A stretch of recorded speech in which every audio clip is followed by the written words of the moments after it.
Happy birthday to you. এত সময় ধরে তোমরা কি ভাবছো ছেলেটা খুব সুন্দর জন্মদিন পালন করে, তাই না?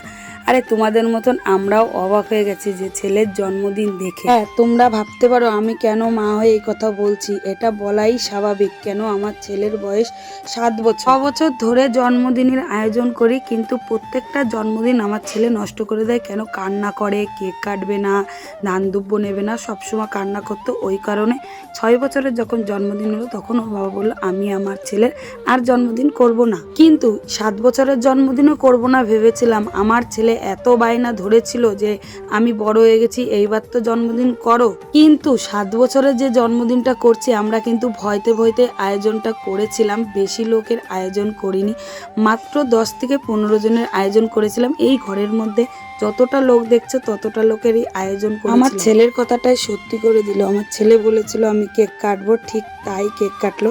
এই যে আশীর্বাদ করছে এটা হচ্ছে আমার মা। মাকে দেখো নমস্কার দিচ্ছে।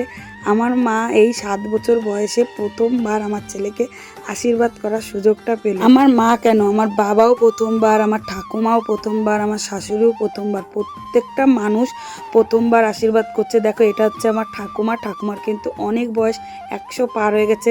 হাত কাঁপে, কাঁপতে কাঁপতে আমার ছেলের মুখে দেখো পায়েসটা তুলে দিল। এটাই তো কপাল বলো। যাই হোক, এইবার দেখো ওর বাবা প্রথম ওর ছেলেকে আশীর্বাদ করছে। আমিও প্রথমবার আশীর্বাদ করলাম। ওর বাবা তো দেখে অবাক হয়ে গেছে। এইবার বলেছে প্রতিবার জন্মদিন করবে ধুমধাম। তোমরা বলতে পারো সবই তো আয়োজন করেছো, তা প্রদীপটা কোথায়, চন্দনটা কোথায়? ওটা আমার ছেলে নেবে না। আমার ছেলের মতন জন্মদিনটা করা হলো। বললো পায়েস করবা, ধান দিবা আর দুব্য দিবা আর ইন্ডিয়ার একটা কেক বানাবা। ওর পছন্দ মতন কেক বানিয়েছি। দেখো ইন্ডিয়ার কেক ও কাটবে। এবার দেখো বলেছিল, আবদার করেছিল যে মা বাবা দুজনে মিলে আমার হাত ধরে কেকটা কাটবা।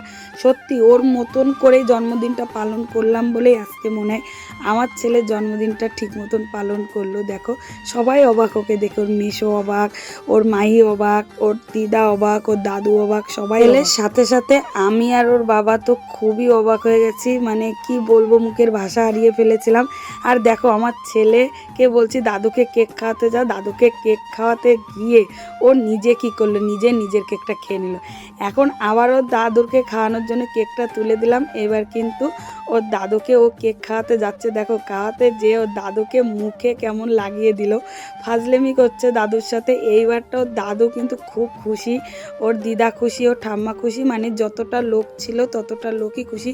ওর বাবা মুখটা আগিয়ে দিচ্ছে ওর বাবার মুখে মাখার জন্য। ক্যামেরার বাইরে যারা দেখছো তারা নিশ্চয়ই ভাবছো যে পূজা অনুষ্ঠান করলো, আমাদের কাউকে বললো না, তার জন্য তোমাদের সবার কাছে ক্ষমা চেয়ে নিচ্ছি। আমি ভয়তে অনুষ্ঠানটা করিনি। আসলে আমার ছেলে যেহেতু কেক কাটে না, কান্না করে, এত লোকজন বাড়িতে নিয়ে আসার পরে তাদের যদি বাচ্চাটা কেকই না কাটে তাহলে কিসের জন্মদিন, তাই না বলো? আমারও সেরকমই মনে হতো। ওর জন্য না আমি বড় একটা আয়োজন করিনি, ছোট্ট আয়োজন করেছি। গ্রামের লোকজনও বলিনি, কিন্তু আমার ছেলে তো আমাদের অবাক করে দিল। কিন্তু সামনের বার থেকে বড় একটা অনুষ্ঠান করব। সবাই আমার ছেলেকে আশীর্বাদ করো যেন আমার ছেলে প্রতিবার এত সুন্দর কেক কাটে।